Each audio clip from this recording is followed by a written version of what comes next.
So hello everyone, good morning सबैजनालाई। आज चाहिँ बिहानको 8 बजीदेखि ब्लग स्टार्ट हुँदैछ। म चाहिँ आज जिल्ला कार्यालय प्रशासन जाँदैछु कामले। अनि हेर्नुहोस् त स्कुल बोय भान्जा चाहिँ स्कुल जाँदैछ। यसको चाहिँ टक्क 8 बजे माथि गाडी आउँछ गाडीमा, अनि त्यसमा चाहिँ हामी आधा बाटोसम्म जान्छौँ।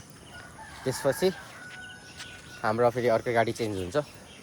हजुरहरू ब्लगमा बन्दै गर्नुहोस् होला, हजुरहरूलाई देखाउने छु है त।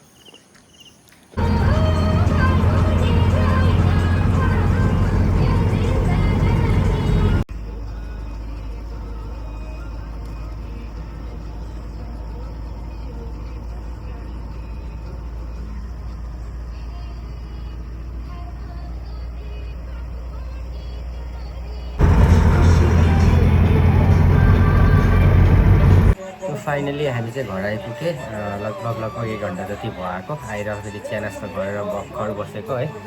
अनि हामी जे कामको लागि गएको थिएँ है, त्यो काम चाहिँ पुरा भयो र अनि यसको लागि जिल्ला कार्यालय गएको थिएँ हामी चाहिँ। अनि काम चाहिँ पुरा भयो र त्यता भिडियो बनाउनु पाएन, लास्टै भिड थियो। हल्का गाडीमा बसेर भिडियोहरू बनाएको थिएँ मैले। त्यो चाहिँ मैले भिडियोको बिचमै राखिदिएको छु, हजुरहरूले हेरिसक्यो होला। अनि है आएपछि हल्का सपिङ पनि गरेँ। सपिङमा के गरेँ भन्दा चाहिँ एउटा सुज लिएको थिएँ है, जुत्ता। अनि त्यो अब परिचय पत्रहरूमा चाहिँ त्यसको कार्ड लिनको लागि गएको थिएँ हामी चाहिँ वहाँनिर है, जिल्ला कार्यालय। देख्न सक्नुहुन्छ है, यस्तो कार्ड बन्छ है, यस्तो कार्ड बन्छ। अनि आजको भिडियो हजुरहरूलाई कस्तो लाग्यो, जस्तो लाग्यो पनि कमेन्ट गर्नुहोस् होला, लाइक गर्नुहोस् होला, सेयर गर्नुहोस् होला। हस् त, बाई बाई।